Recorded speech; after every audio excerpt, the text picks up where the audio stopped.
चड्डा नहीं है, इसलिए वो चड्डा चड्डी नहीं होगा कभी।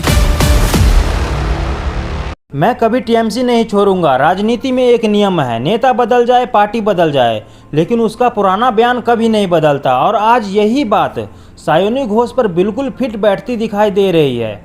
नमस्कार, मैं मिथिलेश मंडल। आप जरा याद कीजिए, कुछ ही साल पहले सायोनी घोष टीएमसी की सबसे आक्रामक नेता में गिनी जाती थी। ममता बनर्जी की करीबी युवा नेता का सबसे बड़ा चेहरा और पार्टी का स्टार प्रचारक के रूप में जानी जाती थी। उसी दौर उन्होंने एक बयान दिया था जिसने खूब सुर्खियां बटोरी थी सोशल मीडिया पर।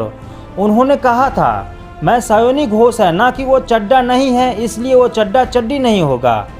उस वक्त शायद किसी ने नहीं सोचा होगा कि एक दिन यही बयान उनके सामने सबसे बड़े सवाल की तरह खड़ा हो जाएगा। कहानी आगे बढ़ता गया, समय बीतता गया, सायोनी घोष का कद बढ़ता गया और वही अभिनेत्री सांसद बन गई। ऐसा लग रहा था कि पार्टी में उनका भविष्य बिल्कुल सुरक्षित है। राजनीति में सब कुछ हमेशा एक जैसा नहीं रहता। जब 2026 में टीएमसी ने चुनाव बुरी तरह हारी तो टीएमसी के अंदर असंतोष विचारधारा बढ़ने लगा। कुछ सांसदों नेतृत्व पर सवाल उठाना शुरू कर दिया। पार्टी के अंदर खींचातानी की खबरें आने लगी और फिर अचानक एक ऐसा राजनीति तूफान आया जिसने पूरे बंगाल की राजनीति को हिला दिया। टीएमसी के अंदर कई सांसद बागी खेमे में चले गए और फिर उन्हीं नामों में एक शामिल थी सायोनी घोष। सायोनी घोष उस बागी गुट के साथ चली गई, जिसके बाद national citizens party of India यानी कि एनसीपीआई के साथ जाने का फैसला किया। यानी जिस नेता ने कभी कहा था कि वह पाला नहीं बदलेगा, पार्टी नहीं बदलेगी, आज उसका नाम टीएमसी छोड़कर एनसीपीआई के साथ जोड़ने वाली नेताओं की सूची में लिया जा रहा है। और बस यहीं से सोशल मीडिया फट पड़ा।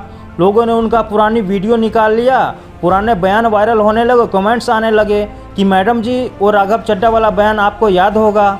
लोग कमेंट्स में यही कहने लगे। तो क्या राजनीति में कभी कुछ भी अस्थायी नहीं होता?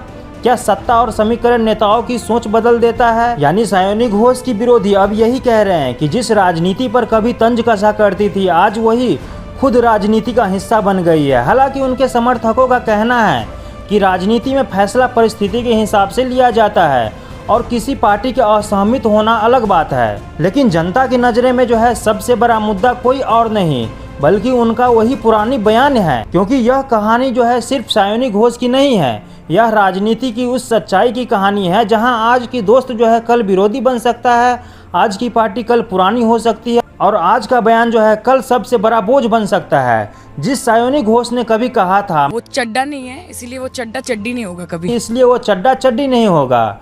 मैं राघव चड्डा नहीं हूँ जो मैं पाला बदल लूँगी, पार्टी बदल लूँगी।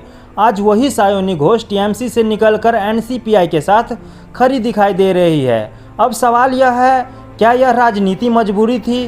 क्या यह विचारधारा का बदलाव था या फिर बंगाल की राजनीति में किसी बड़े बदलाव की शुरुआत है? इसका जवाब आने वाले समय ही देगा। लेकिन एक बात तो तय है, सायोनी घोष का वह पुराना बयान अब शायद लंबे समय तक उसका पीछा नहीं छोड़ने वाला है। आपकी क्या राय है? क्या सायोनी घोष ने सही फैसला लिया या फिर उन्होंने अपने शब्दों को गलत साबित किया? यदि वीडियो पसंद आई हो तो लाइक कर लीजिए और चैनल को सब्सक्राइब कर लीजिए, क्योंकि हम हमेशा सच के साथ खड़े रहते हैं।